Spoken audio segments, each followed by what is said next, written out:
And hello, everyone, and welcome to another episode of Rich Sports Talk. Thank you so much for joining us here today for all the latest and greatest on the New York Jets. We have a lot to talk about today. The NFL draft is over, but that doesn't mean we still will not have a long-lasting impact on the New York Jets. If you're new to the channel, make sure to hit that subscribe button so you don't miss any of our latest content, including our live streams. Also, make sure to subscribe as well so you get to see what videos are coming to the channel, including polls that help let you decide what our next video will be next. So I wanted to take a little bit of a detour here today, and I wanted to focus on the 2025 New York Jets roster. So we all know that the draft is over. We've seen the undrafted free agency period come and go.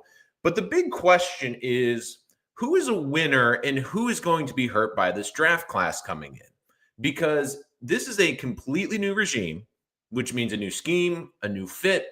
So the question now becomes, who benefited from this NFL draft on the Jets' current roster, but who also took a major hit? So I wanted to focus on five players who I feel benefited from this NFL draft, but also five players that were hurt. Now, again, I'm going to preface something before I begin. This is not necessarily on their production. So I feel like some people would look at Garrett Wilson, for example, and feel like he would be hurt in this situation because his production might go down because of double coverage. So I want to add that little caveat before we begin. This isn't necessarily on production. This is more the long-term projection of where a player would rank and also their long-term future with the team.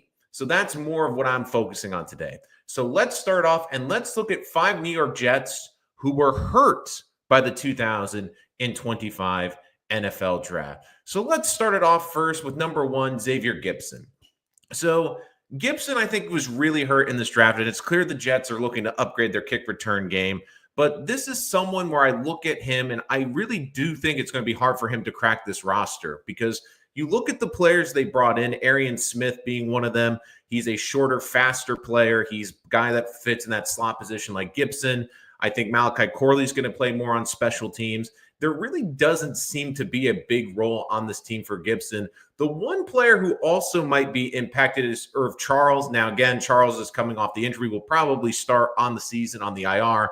But that's also someone I would keep an eye on, especially if we find out that we have a good gunner on the outside. And if Charles is back and is on this team, I think he has an inside track just because of his role as a gunner. But with Gipson, it's just hard because he really slacked in the kick return game last year. And as much as that big play against the Bills will always live in Jets' memory, I just get this feeling that when I look at the roster, I look at the amount of receivers they brought in, I look at the receiver that they did draft in Arian Smith, smaller burner type of player, he brings some of the table that Gipson really doesn't bring. And you look at Gipson last year, an opportunity to really stick out, wasn't able to make this team. And I think he could be an early candidate for someone that is cut, potentially moved. Maybe the Jets try to do what they did last year with their kick returner in the preseason and try to get a 6th or 7th round pick for Gipson. But I do think he is clearly a person that was hurt by this NFL draft. Next up, we have the Jets' newest right tackle, Chukwuma Orakfor. Now, again, it's better for the Jets that the Jets went with Armand Membo at right tackle. But you look at this right now, this was someone that was brought in and on paper was going to be this team's starting right tackle. Now he's their swing tackle, their backup tackle, which, again, I do think is a good thing for the New York Jets. But it's not necessarily great for that player. The other big thing that helps, too, is now the Jets have some intriguing options. Do they move Max Mitchell full-time inside the guard? Do they think Warren could be a potential swing tackle? Or maybe they give them a lot of reps in the preseason and try to dangle one of those players, especially if a tackle on another team gets hurt.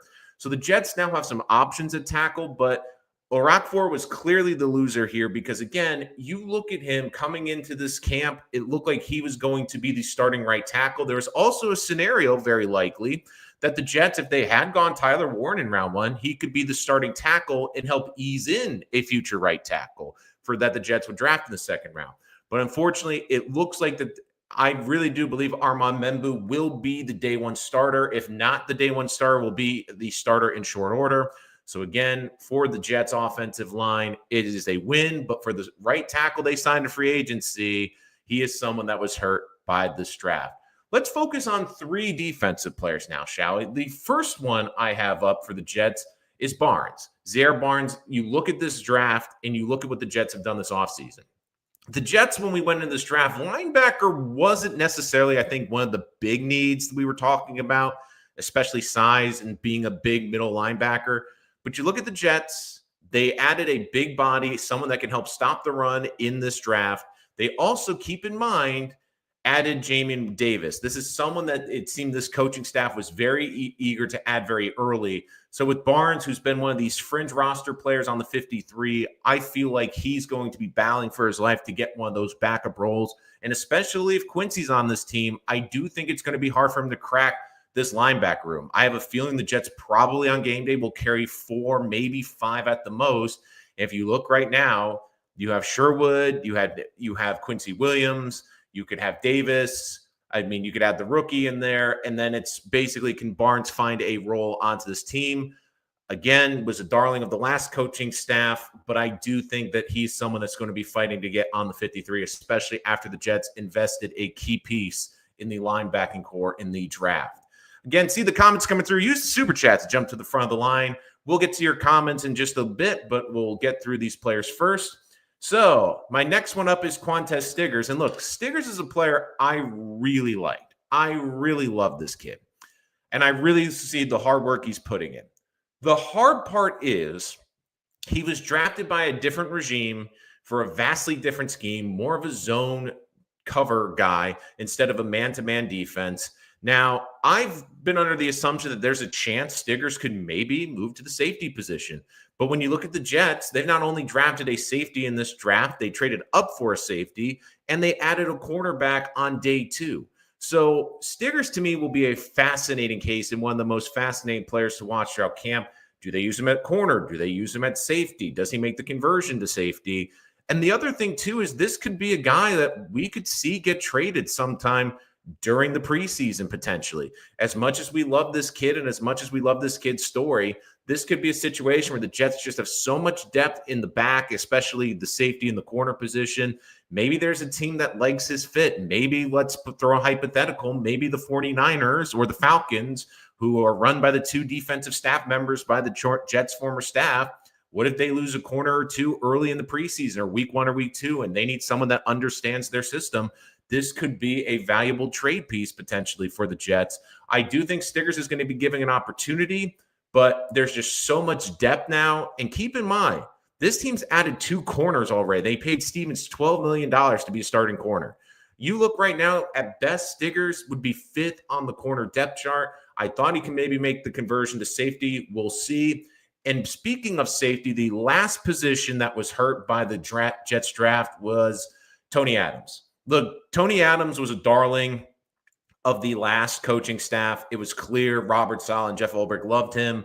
But you look, the Jets traded up and they drafted a safety who I think they believe will be starting at one point. They have seen who they signed in the offseason. They also have Stevens, who, again, is a weird piece for this Jet team because could he potentially be a starting safety if the corner position is looking really good? So with Adams, it just feels like, to me, when I look at the safeties that they are looking for very coachable safeties, guys that can come downhill, guys that can do multiple things, or Adams is more of just a pure center fielder. Maybe they keep him to be a high cover safety or be the backup safety. But just look, this team is invested in a lot of safety this offseason, not only in free agency, but in the draft. So I think Adams is going to be one of those guys that is going to be fighting for his life to make this roster. But let's look at the positives. Again, there are 5 players that I do think benefited greatly from this draft. Again, guys, see the comments coming through. We'll get to them in just a minute. If you want to jump to the front of the line, use that super chat feature down below. So let's look at Jets who were benefited by the draft. And I think one of the obvious ones is Justin Fields, because the team did not draft a quarterback. You now have Jordan Travis, unfortunately, out because of his injury retirement. This is all going to be Justin Fields. This is his team. There's no noise. There's no speculation. There's no rookie quarterback that we will hype up in the media or in the fan base that will push him. This is Justin Fields' team. And I think that the Jets made the right decision here. As much as I wanted the Jets to draft a quarterback potentially in this draft, I think they did the right thing, fill out the roster, and build a good team around Justin Fields. It is clear, too, that this team believes in him. It's one thing if the coaching staff says they believe in you, but then they draft a quarterback behind your back. This, to me, was the Jets telling him, look, we really do believe in you. We really do believe in your talent because we're not drafting a quarterback. There was a plenty of guys they could have drafted potentially in the 5th or 6th round. I know Kyle McCord was a name I brought up a lot, but this was a draft that the Jets clearly sent a message to this young man that it's not just smoke and mirrors. You are our quarterback, and we have faith in you this season because we're not drafting a quarterback. We're not bringing in a rookie quarterback to compete with you. We're not bringing in a rookie quarterback who's going to be third on the bench. And if you struggle, every talk show in New York is going to be clamoring to see the kid play. Justin Fields benefited greatly from this draft, not only because he got a better tackle, because he got a better tight end, but mostly because this team proved that they fully are committed for him for the 2025 season. Up next is Jeremy Ruckert. The Jets could have easily. They could have double dipped in this tight end pool, the incredibly deep tight end class. They didn't do that. But another big thing I noticed with this team was they didn't go and get an undrafted tight end. I thought that they were going to make a move and add more tight ends to this room, but it's clear they know who their number 1 tight end is likely going to be, Mason Taylor. But Jeremy Ruckert has a legitimate shot to become this team's number 2 tight end. And maybe this coaching staff is higher on him than the previous staff.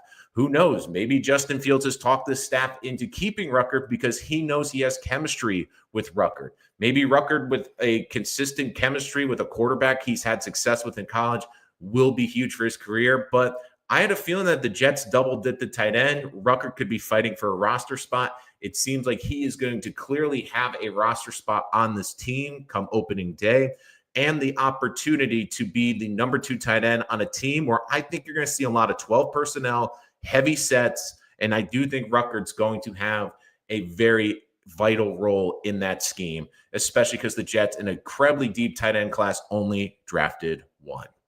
Sticking with the offense, I do think Malachi Corley benefited from this draft because the Jets could have potentially drafted a number 2 receiver in this draft. They didn't. They drafted more of a gadget guy in Arian Smith.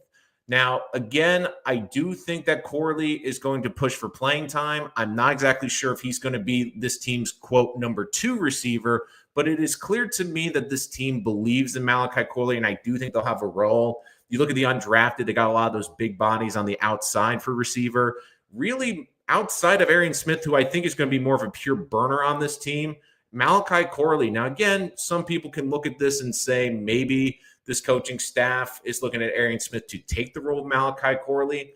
I think that Malachi Corley is going to have a role on this team, and he's going to be used as a gadget play, especially as a running wide receiver. So I do think the fact that the Jets didn't get a legitimate number 2 option seemingly in this draft definitely helped Malachi Corley's options. And especially if they drafted a wide receiver earlier, you could make the case that Corley could be fighting for a roster spot. Sticking on the positives, let's go to the defensive side. One player that I think benefited more than anyone in this draft was Leonard Taylor III. The Jets did not draft a defensive tackle in an incredibly deep defensive tackle class. And I understand that there was a lot of Jet fans that were upset with it. And that was probably the biggest negative that came out of the draft. But what I was saying after the draft was maybe this coaching staff is higher on this kid than we think. Maybe they're higher on him and believe that he has untapped potential, that this is someone that they could see becoming a solid starting defensive tackle in this league. He showed flashes last year. Maybe this coaching staff looked at the tape, looked at what they were getting in the draft and said there wasn't as much of a difference between him and the Taylor III. Maybe they like the way he's been working out. Again, incredibly young defensive tackle. This could be the biggest benefit. Again, this is the biggest risk the Jets took in the draft, not getting a defensive tackle. And we're going to learn very quickly, can this coaching staff coach up those defensive tackles? Because there's not a lot of big names in that room outside of Quinn and Williams. But if Taylor can take a big step forward this offseason and become this team's number 2 defensive tackle, it could be a very good steal for the Jets, and it'll allow them to address other key positions on this team. And finally, I cheated a little bit for this last one. I said it was two players, the undrafted edges, Eric Watts and Braden McGregor. Look, the Jets only added one defensive end, and they added him in the 5th round. They didn't add a defensive tackle. So this defensive line, which I thought could see major overhaul through the draft, didn't receive that. And I'm curious to see how this staff looks at Watts and McGregor. Now, again, I still think they're going to be fighting for the 53, but do they view McGregor as maybe a situational pass rusher in the scheme, someone that can come off the edge wide? Eric Watts is also a fascinating one too, being at 6'5", 265 pounds. Do they think he could be maybe a conversion? Do they try to put weight on Eric Watts and kick him inside a defensive tackle? Do they view him as maybe a guy that can set the edge in early running downs? This, to me, was a good draft for both of these players just because the Jets didn't add a lot of competition. So the Jets last year went the undrafted route in the defensive line. It didn't pay dividends last year, but there's a chance that with this new coaching staff, maybe they can find the right gears and maybe push the right buttons to get these players to be solid role players for the 2025 New York Jets. Now, let's get to your comments. And again, it's good to hear from all of you. Let's see. Warren got to be a swing tackle. I think, though, you look at the swing tackle position right now, Warren's going to be probably 4th on the depth chart. We'll see how we're going to learn very quickly how this team views these backup offensive tackles for this team. And one thing I found very interesting, and I was watching Rich Cimini, and he talked about the coaching, and he felt like the Jets, when people talked around the league, the Jets had the worst offensive line coach in the league last year. So I'm very curious to see if they get better coaching, and if the coaching gets an upgrade on this offensive line, is if maybe Warren and Mitchell take a step. Again, they gave a lot of money to Iraq for it, despite his trouble last year in New England, to be this team swing tackle. I don't think that was a mistake. Again, this is a guy that started 50 games at tackle. I think Warren could eventually be the swing, and in a perfect world, that would be ideal. But we will definitely see how they look for that. Tony, good to hear from you as well. And again, we'll have more shows coming down the pike. Make sure to like and subscribe so you do not miss anything. Defensive tackle fans need to stop the run. Jets added a couple of undrafted players in the D tackle room. I get this feeling, Tony, that they're going to look for post-June 1st cuts. Defensive tackle is always an intriguing position, and I'm curious to see if that's one of the strategies, because this was such a deep defensive line class. Maybe a team that really didn't go into the draft expecting to draft as many defensive tackles. Maybe they drafted defensive tackle and they look at their roster and say, well, we have an overpriced veteran who we're going to give the young kid an opportunity. We could see that around that time. Again, we could also see Allen Lazard potentially be moved. I could keep an eye. I could see Allen Lazard, if Rodgers eventually signs with Pittsburgh, maybe they get a 7th round pick for Lazard. Maybe they swap a defensive tackle and get a defensive tackle from the Steelers. There's a lot of different ways that they can address those positions. If we look at the outside corners only, you got Soft, Stevens, AZ, assuming Oliver is MC2's backup. It's either Stiggers or JBC as the 4th outside corner. But again, they only carry about 5 corners, maybe 6 on game day. Stiggers, to me, the one upside he could bring with his experience playing safety in college is, could he be basically a hybrid player where instead of carrying 5 regular corners and 4 safeties, he's kind of the split. Like, he can be the emergency 4th or 2nd safety. He can be the 5th corner. I'm very curious too. And again, I really like Stiggers, but you see this all the time with new regimes, especially with draft picks the year before. If you're drafting for one scheme, they don't necessarily fit the new scheme. And I think a great example, unfortunately, of this was, and for Jets fans, this is a bit traumatic, but the 2020 draft class. And I've been on this show a lot, and I did defend a lot of that draft class. And the simple reason for that was, when you look at who Joe Douglas was drafting for, he was drafting for Adam Gase, and it was basically very different ingredients than what Robert Saleh wanted. Now, again, in retrospect, it wasn't a good draft for anyone, but you look at Mekhi Becton, I don't think he would have fit under Robert Saleh. There's a lot of guys that you look at the scheme fit, they didn't really fit with Saleh. And unfortunately, that kind of became a draft class that was forgettable. And I like Stiggers a lot, but I'm just very curious. He was drafted for a very specific scheme and purpose, and now it's a very, very, very different system. I don't think that, but again, the thing with Brady Cook is my hope for him is, can he become a very good backup? Can he become a Mike White type of player where if you need him for a game or two, you can still be competitive? There's now a premium on backup quarterbacks in this league because of all the injuries we see with the 17-game schedule, with the crazy schedule bouncing between prime time, Thursday night. It's almost rare now to see the starter go a full 17 games. So if you have a guy that can have you win a game or steal a game, that's very important. So my big thing for him, and I said this with Jordan Travis, is I know the dream is a day 3 undrafted quarterback becomes a starter like a Brock Purdy. But realistically, if he can become this team's backup for 5 to 7 years, can come in, this team can still be competitive, they can move the football, they can win a game here or two. That to me is what you want the goal for Brady Cook to be. Rucker need to be cut at this point. Yeah, look, I understand that they need another tight end potentially. But Drones, it's one of those things too. I'm very curious.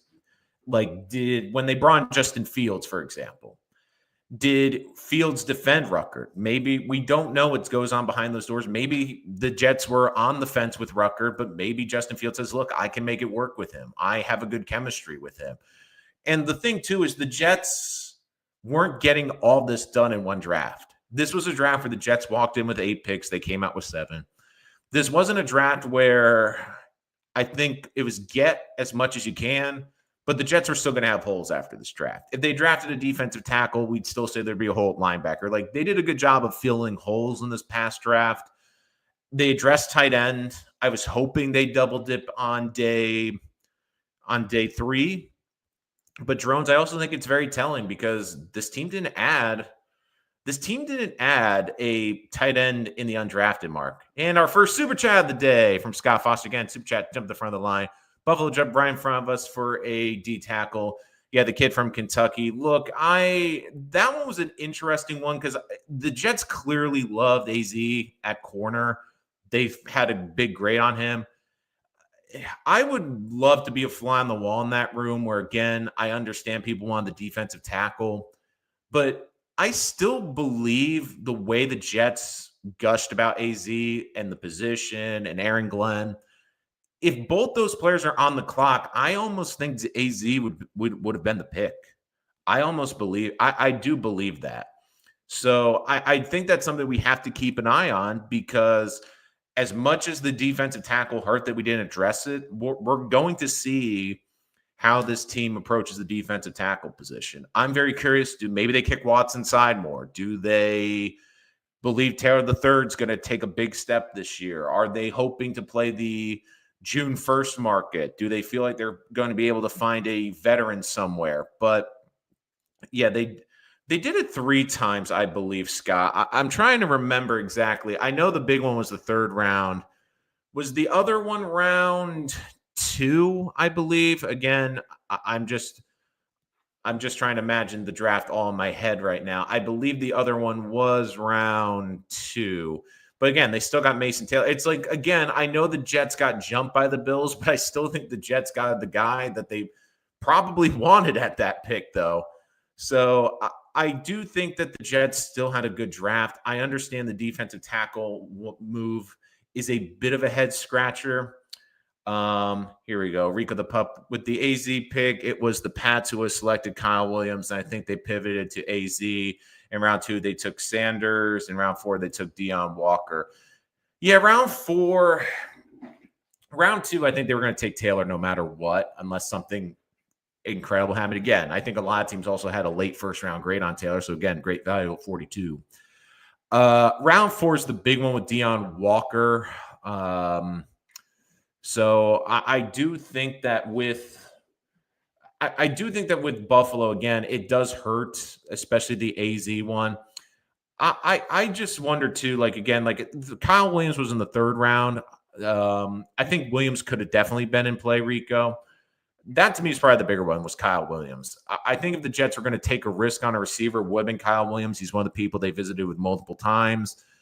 And I kind of wondered too, if the Jets, if you looked at their board and who they visited with, a lot of the receivers were the undrafted or late seventh rounders. So they were guys that I had a feeling they were going to take a flyer on. The two receivers they really focused on during the process was Kyle Williams and Arian Smith. And I wonder if in the fourth round they were worried someone was going to jump them and take Arian Smith before he could get back on the board in round 5. So, and again, I'm with Scott. I did want Kyle Williams. I thought Kyle Williams could be a good number 2 with Garrett Wilson. But I do think that with, and again, I see a good question for Rico the Pup, but I do think Williams would have been a very nice fit with this team. In 3 different rounds, we saw division round will get right ahead of us. Do I think we were targeting TJ Sanders or Walker? Not necessarily. Fans seriously overrate Walker. Sanders, I'm curious. I wonder who they would have gone with. Now, let me bring up the draft picks exactly. Let's see. Just want to see the whole draft. Yeah, like I'm going to go through this rounds 2 through 7 especially. But look, I still think that the Jets still came away with a good draft. I know people are frustrated that people jumped them. But again, that's part of the game of the draft. And part of the reason I think the Jets traded up twice in round 4 and 5, people are like, well, why are they moving up to get their safety? Why are they moving up to get a player from Miami? It's because their intel might have told them there's a team that really liked the player they wanted. Sanders was someone that was a talented player. They did do a lot of homework on him. But again, it's one of those interesting ones where it's kind of funny where I look at 41, 42, and then I look at this third round. I'm very curious where I look at where the Jets and who was on the board at the time. If Sanders and Mason Taylor were both there at 42, who they would have taken, I still think they would have taken Mason Taylor. AZ, I still think is also, that to me was the most Aaron Glenn pick of this draft. So those ones, it was a funny feeling because I looked at those picks and I could say there's still a scenario where if both those players were on the board, the Jets still would have gone with the picks they went with. The big ones, I think, was when we look at round 4 and round 5 for this team. So with Arian Smith, the Bills jumped to get Deion Walker. Walker's someone that they had a little bit of interest in, but I kind of got the feeling with Smith too. Like, I look at guys behind the Jets. Like, could a team like San Francisco maybe have liked him? Could a team like Arizona have liked him? Could a team like the Rams have liked him? And the Jets also made sure to go up in later rounds. I think they were getting a little tired of people jumping in front of them. So, look, they went up and they got Malachi Moore. They wanted to make sure they got the safety they really wanted. And in round 5, even though I know a lot of people didn't necessarily love the player, they went up and got their edge because they wanted to make sure that they got their pieces. So, again, it happens all the time in the NFL draft too, where people will jump around. So, I think AZ, and again, Rico, I still think that AZ would have been in play there. It would have been a really deep discussion. An F for me. I wasn't high on anybody the Jets selected, but I'm ready to see in action. Hopefully I'm wrong. I hate the notion of grades. I would give this a B+. I think the Jets had a really good rounds 1, 2, and 3. I understand people are frustrated with people jumping in front of them, but I still think they got incredible value at those positions. My thoughts are day 3 was a little bit different, but my big thing with day 3, and I've said this again, I think we get really enthralled with, okay, this guy's marked as a 4th round, a 5th round, a 6th round. By the time you get out into day 3, it really becomes, are you a high day 3 pick? Are you a late day 3 pick / priority free agent, like on that bubble? Or are you just someone that, okay, you're going to be a priority free agent or a free agent?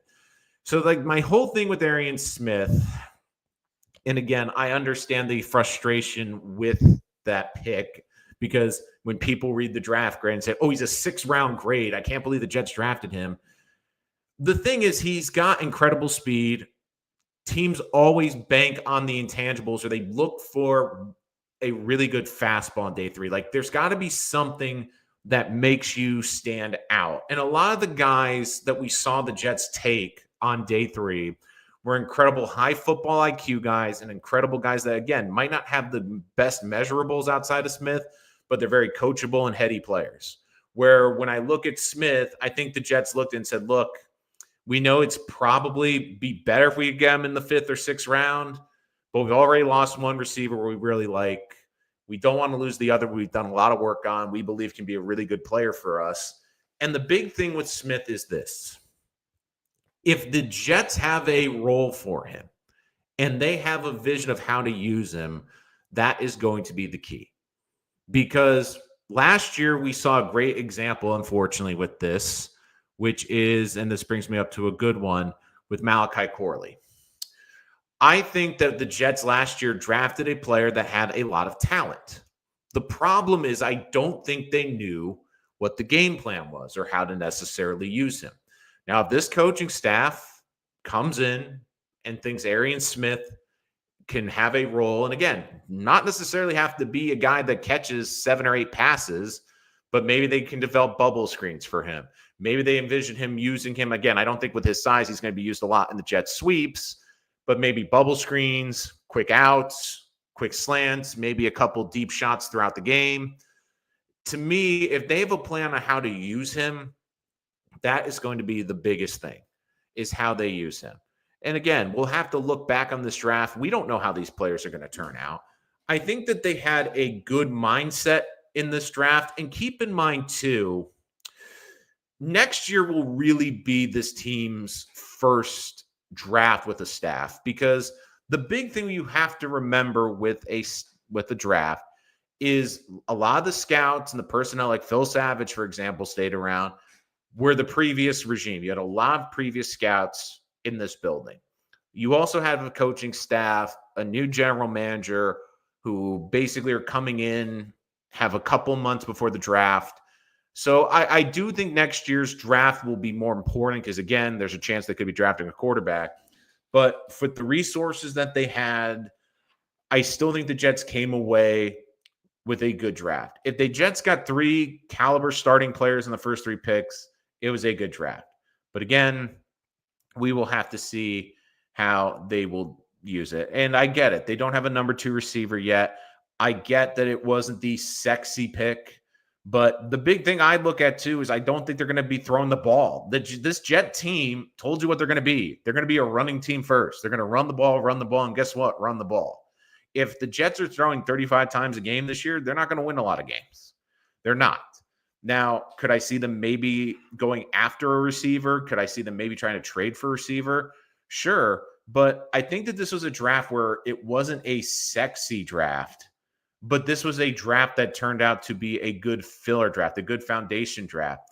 And look, I think a lot of it too was, there's a lot of things we have to wait and see. Like, people were ready to write off Will McDonald after his first season. And people are like, oh my God, we lost Bryce Huff. I can't believe this. Will McDonald is terrible. Like, we really used the first round pick on him, and he got double-digit sacks as a second-year player.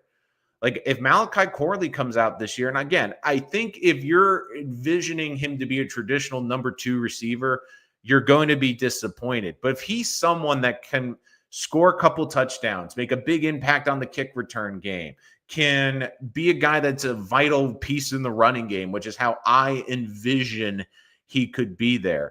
And look, Corley has a lot of talent. This was a guy that was highly coveted last year in the draft. So, now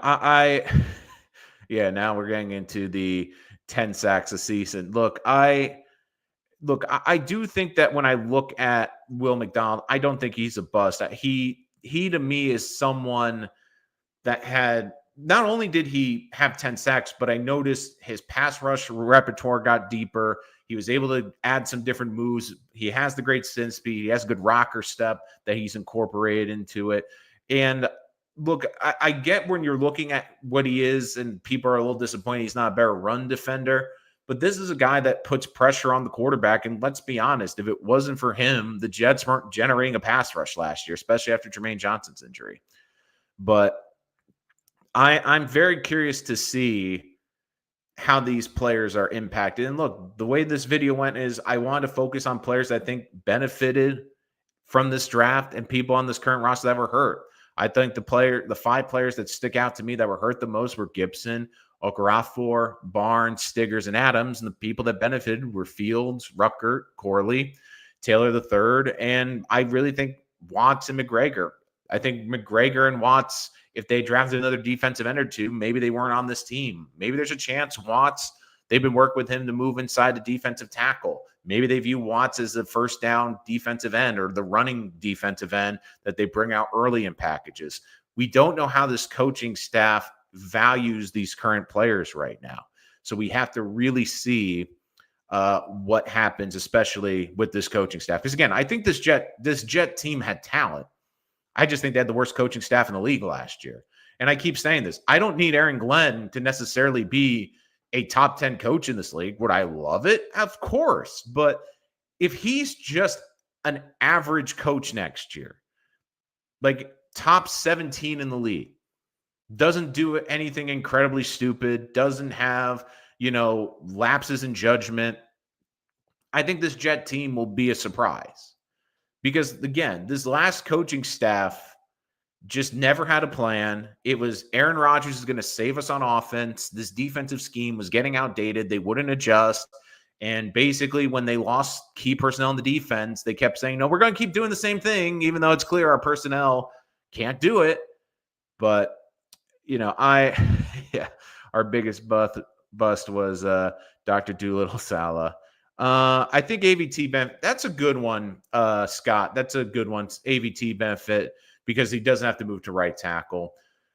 AVT's also is in a weird position too. And I said this was the other reason I would draft Membu. There is a world where AVT isn't on this team in 2026. Because don't forget, this current staff didn't draft him. I think that Tippmann's going to be a part of the long-term future. Simpson, I think, is going to be a part of the future potentially as well. We know Olu at left tackle. The big thing I look at, though, is it's a lot easier to replace a guard. And again, they have Myers at the center position. I've speculated maybe there's a world where Tippmann eventually kicks out to guard, where he was a really great guard, especially as a first-year player. And they already have a center in house that's proven he can be a starting caliber center in this draft. The thing with AVT is, especially if he gets nicked up, if he doesn't play a full 17 games or 16 games, I'm curious what this coaching staff will think. He's going to be 28. He will have missed two seasons basically of football, coming even before this with a major lower body injury. If he misses time this season, I'm curious if the coaching staff's going to give him a big contract. And the big thing, too, is you also look at the staff. It's clear the staff wants to build through the compensation picks and have draft pick and draft capital. Look at the way they handled this offseason. They ended up with 3 additional draft picks, a 4th and 2 7ths, because they didn't overpay for guys on the free agent market. I think part of the thing, too, is we've seen it. If you're a 20-something-year-old offensive lineman, you're probably going to get paid. Even if AVT gets nicked up next year and plays only 12 or 13 games, there will be a team that will likely give him $18 to $20 million. And if that happens, then the Jets will get a comp pick back for him. So I think that the Jets have not only put themselves in a good position for this year, but long-term, if they have to lose a piece of that offensive line, it will not be a detriment. And it might even be a long-term benefit. Good to see you, Rich. Good to have you in here as well. Hey, Spin Max. Hi, Rich. Will the Jets press more with their new DBs, stack the box, and stop the run on defense? Look, they're going to play a lot more press man. They're going to be a lot more physical at the line of scrimmage, which is why when I mentioned Stiggers, who was more of a zone defensive player, I think he's going to be someone that could be potentially hurt. I think their Jets are going to be – I think they're going to look a lot like the old Rex Ryan defenses, where they're going to put guys on islands. They're going to let the corners go out there and fight, but they're going to blitz. They're going to generate a pass rush. And maybe that's part of the reason the Jets at the defensive tackle are looking and going, look, we're going to blitz from the linebacking spot. We're going to blitz from the safety position. So we're not going to just try to win with 4. We'll try to do that on a couple of occasions, but there's going to be times where we're going to bring the heat and we're going to trust our D-backs to, stand up for 5 seconds so we can get to the quarterback.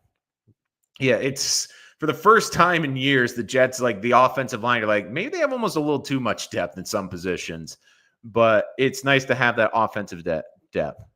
That's why I hate Jets wasting on these linemen, because they're way overpriced in today's game. Look, I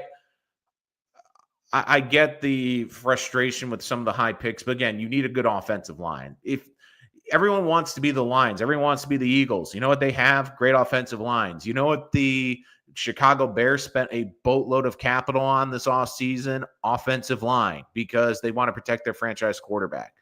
Again, guys, hit that like button, hit that subscribe button, so you don't miss any of our latest comments. Again, Super Chats jump to the front of the line. Let's see. I mean, it is, like he got backup center money. He's had starting experience, but again, also experience with Justin Fields. I still think he's an upgrade over the current backup position as well. It's just it's a hypothetical, Rico, where if one of the guards gets injured, I could see them kicking Tittman or kicking Myers out to the guard position to fill in, and I don't think it would be a bad one as well. Let's see. If the team, a lot of it's fit too. I mean, never forget with some of these fits, with the fits, like I think Quincy's a great example. Quincy was going to be bounced down this league. He finds the right fit with the Jets and becomes a Pro Bowl linebacker. Of the sports with the clickbaits example, Jets to move on from Breece Hall. Yeah, I didn't buy into that. The big thing I looked at with that was it was around the draft. People are trying to create buzz. And the biggest thing I looked at that too was, number one, it doesn't make sense to trade Breece Hall now because his value is the lowest it's going to be. My thought was, if you're going to trade Breece Hall, you have to do it when the value's great. And that's potentially at the end of next season where he might want a new contract. The Jets feel they don't want to give him that contract. Maybe a sign and trade at that point because they got 4 years out of him. He comes off a great season, especially with a revamped offensive line. I kept saying it didn't make sense to me. You're trading Breece Hall for 70 cents on the dollar. It didn't make any sense. And to me, it was more, if Ashton Genty dropped to 7, it was more of a potential intrigue. Like maybe the Jets would draft Genty and then move on from Breece. That's the only scenario that would make some sense. But to me, it was more or less, the Jets might be interested in him if they gets to 7. I think the perfect Jets world was they were kind of hoping the Bears would want to come up from 10 all the way to 7 to get him, but it's clear that the Raiders were going to make him the 6th overall pick. And look, and that's the other thing with Breece too. I am very curious to see how Breece is utilized, because Breece right now to me is probably the team's second best pass catcher. So does this offense potentially look at Breece as maybe not being, quote, the number 2 receiver, but do they view him as being more of a receiving back? And by example, let's say in a game they want to give Breece 22 to 25 touches. Tradition would say those touches would be, okay, maybe 2 or 3 catches and 18 to 19 carries. Maybe the Jets look at Breece, more value, and say, look, he's a mismatch on linebackers, especially as a slot receiver. Maybe they use him more as a slot receiver. Maybe the goal is for him to catch 5 to 6 balls, but only run the ball 15 times out of the backfield.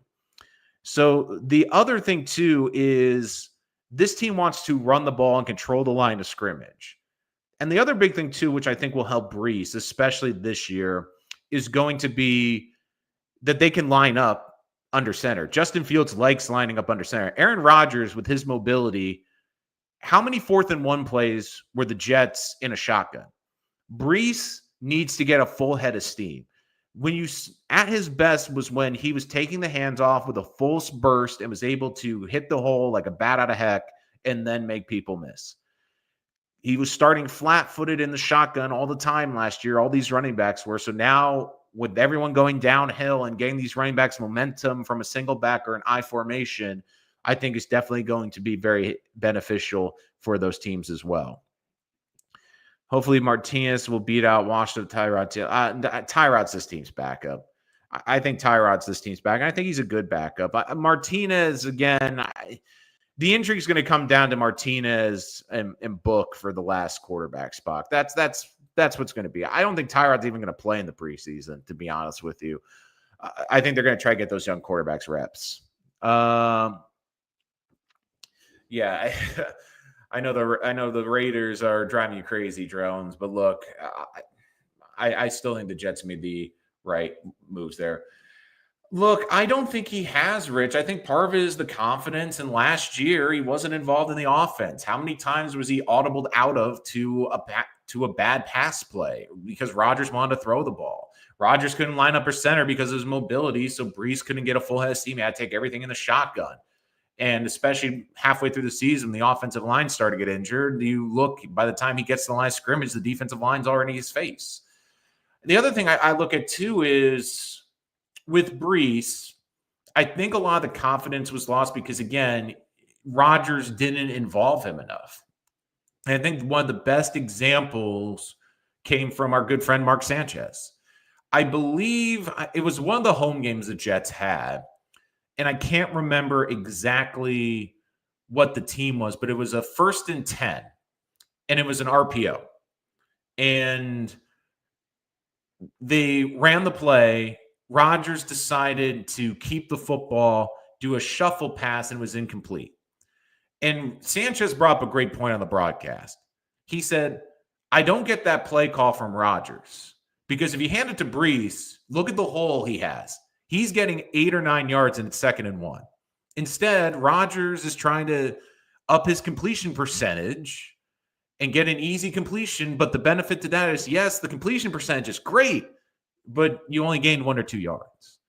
And I'm curious if maybe throughout the season, Brees is looking at the film and looking like, okay, I feel I could get at least 8, 9, 7 yards on this play, and Aaron's not giving it to me. So is it me? Like, does Aaron not trust me? Does Aaron not think I'm good enough? Does Aaron see something that I don't? Maybe it became a bit of a head game for Brees instead of just, hey, take this ball, run as fast as you can, and make people miss. So I do think that with Brees, I do think I just hope we don't get. I think if anything, they'll try to trade him after the season. I don't think they're going to walk away with nothing, but we will see. Play a whole, or he's out of here. Look, if he gets injured, that's going to hurt his value. I mean, there's no question of that. I still believe Brees will be better as time goes on. From Momo Rich, to this day, I say he got a knee injury that first game against the Pats. He wasn't the same after that. Took a helmet to the knee and it spun him in the air. Never the same last season. And again, if that's the case, you give him a lot of credit because he gutted it out through the injuries and through the pain. So keep in mind, too, he was coming off the major ACL surgery the season before. But I still think a lot of it, too, is maybe he was injured. Again, the offensive line wasn't great either. I think the biggest loss to the season was when Morgan Moses missed time because they lost that punch on the right side of the offensive line. And I think, too, Brees Hall's a bit of like an NBA shooter. He needs to get in a bit of a groove. And unfortunately, the Jets didn't allow him to do that. They didn't let him get comfortable. They didn't let him go. Like, Brees is one of those guys, you want to give him in the first 7 snaps, you want to give him 3 or 4 touches to get him going. And by the end of the season, in the last 8 games, what was the Jets' offense? It was basically Aaron Rodgers playing AAU basketball, throwing it to Devontae Adams, throwing it to Alan Lazard, throwing it to everyone except the Jets' 2 best playmakers, Brees Hall and Garrett Wilson. Then Garrett Wilson was pissed off too because Garrett Wilson was open on plays and Rodgers wasn't throwing it to him. I mean, I think that's part of it too, is I think there's just frustration from these 2 young players who know they're talented, know they can make an impact on the game, know they can be dynamic, and their quarterback is basically saying, yeah, I don't trust you. Yeah, like, I know you're open, but, Devontae, man, like, he'll catch if I throw it to him. Alan Lazard, he'll probably drop it, but, man, if he catches it, that's going to help his stat line. That's going to help our connection together. So, but it all comes down to with Brees. I think he's going to have a big year. because the Jets are going to want to run the football. I think it's also telling, too, the Jets could have drafted a line running back. I like the kid from Michigan. I think he's an intriguing guy that could potentially push to make the 53. But it's clear they like the running backs they have in the room with Isaiah Davis and Braylon Allen. But I also wouldn't be surprised, too, if there's a world I could see the Jets next year. And again, when I say this, people are going to take this out of context immediately. But I do see a world where there's a chance that Braylon Allen has more carries than Breece Hall. But when I say carries, I think Breece will have more touches. I think what the goal will be is maybe use Breece as more of a pass catcher like Christian McCaffrey is used in San Francisco. They line him up all over the field. They use him just as much as a receiver as a running back. And maybe that's part of the Jets' plan for this season is they're going to use Breece more on the outside. They're going to throw it to him a lot more. They're going to use him as a pass catcher, more of a receiver. Number one, to help save his body and make sure he's healthier. But number two, because they'll have a big bruising back in Braylon Allen that can early in the game dictate the flow, cause some punishment, and then you bring in Breece later when guys are worn out and he can hit that home run. So I do think that there's a lot of different options with this team. And one of the options, too, is because we haven't seen it yet, I still think we're going to see Breece Hall be an impactful person on this offense. But I think we're going to see him use him as a pass catcher more. Because don't forget, what was the previous offensive staff? Oh, Nathaniel Hackett, who took 8 weeks to realize, Breece Hall can catch the ball out of the backfield. Right. Yeah, that I don't think that offensive staff really knew what they were doing. And even last year, Garrett Wilson's this team's most dynamic receiver. They bring in Davante Adams. The second Davante got here, it was basically Aaron Rodgers, Davante Adams, and Garrett Wilson. Like forget Batman and Robin as wide receivers. It became Batman and it became Batman and Ace the Bat Hound. Where like he wasn't even Robin in this offense. He was way down the totem pole, which made you go as a Jet fan. What is this team and what is Aaron Rodgers thinking of? Like, what is it? Ooh, NBA. Okay.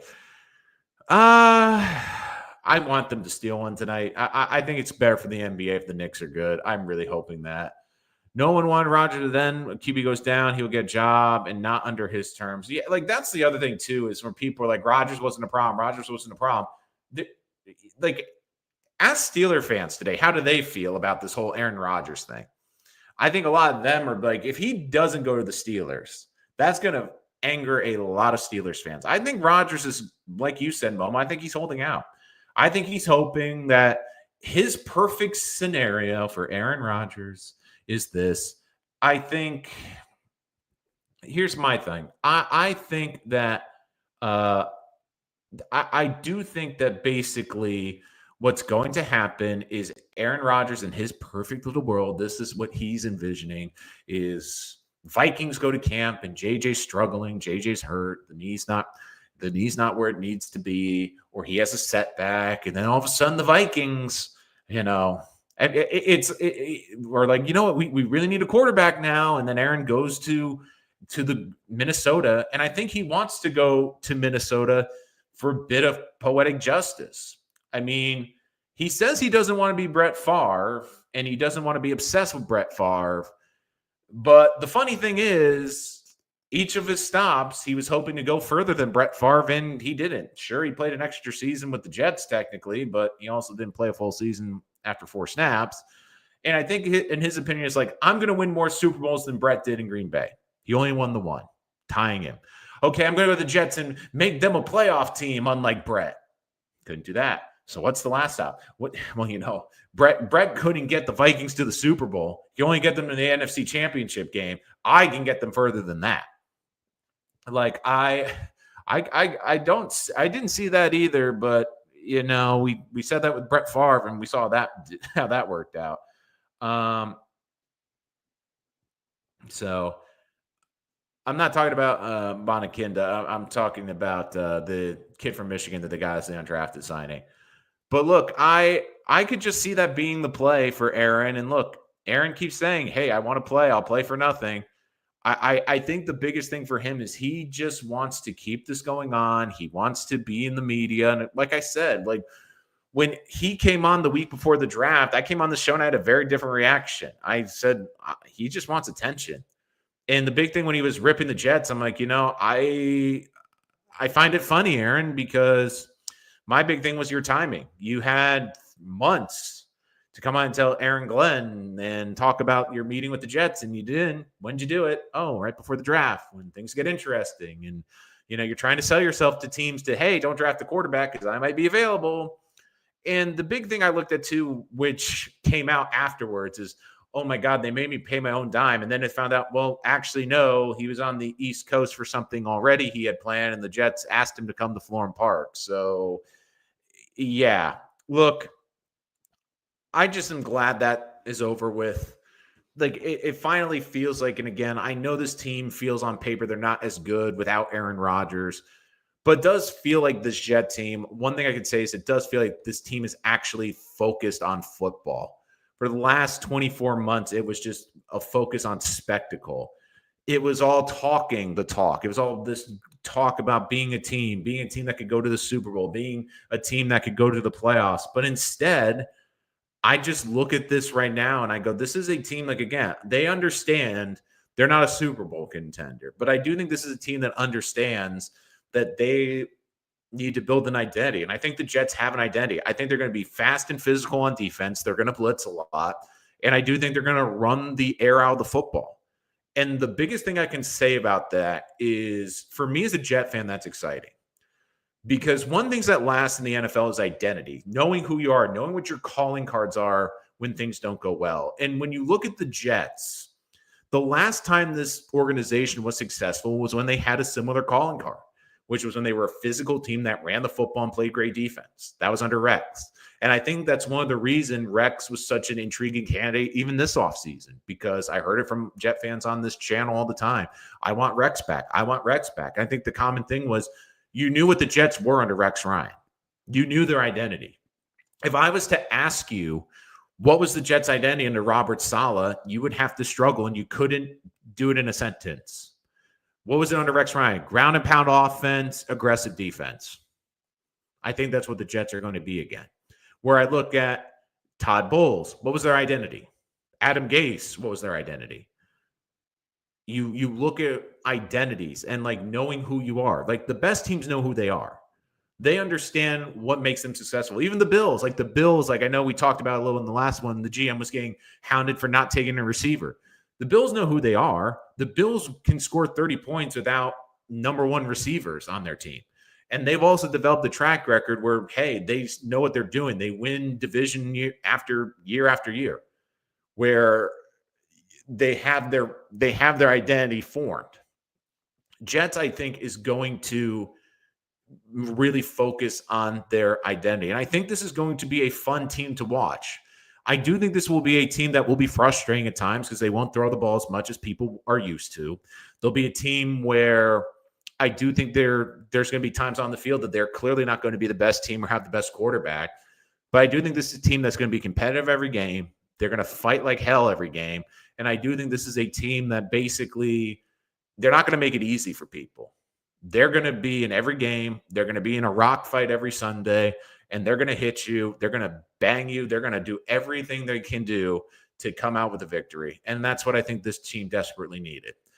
And the big thing I look at, too, is we'll see. I think some of these players the Jets have brought in, it'll be interesting to see how it pans out. But going back to the main purpose of this video, I mean, the draft is going to have a big impact on this team. I think we've already seen it, but I do think there's certain players that are kind of on the bubble. Maybe they kind of don't fit the scheme anymore. Maybe they become trade pieces. Who knows? Maybe Qwan'tez Stiggers becomes a piece to get a defensive tackle. You don't know. There's so much that can come from this, and there's guys that also benefited. The lack of drafting receivers helps guys like Malachi Corley. You look at the defensive tackle room. Leonard Taylor III now becomes an intriguing player to watch. So this is definitely going to be a very interesting offseason. And again, we will bring you all the latest. We'll bring you all the latest news. We'll bring you all the latest updates. And of course, we're going to bring you some fun and interesting videos. I'm going to actually put some polls up on the community page. So make sure to like and subscribe and check those out. We could do Jets draft history, the 10 best draft picks over the last 25 years, the worst picks over the last 25 years. I have a couple of very different options that I'm very curious to see what you guys want to see. But again, if you're joining us after the live stream, comment below. I will get back to your comments. If you're new to the channel, once again, hit that like and subscribe button so you don't miss any of our videos. And of course, so we can get more Jets fans into the conversation with the YouTube algorithm. Thank you so much for joining us here on Rich Sports Talk. We will see you next time.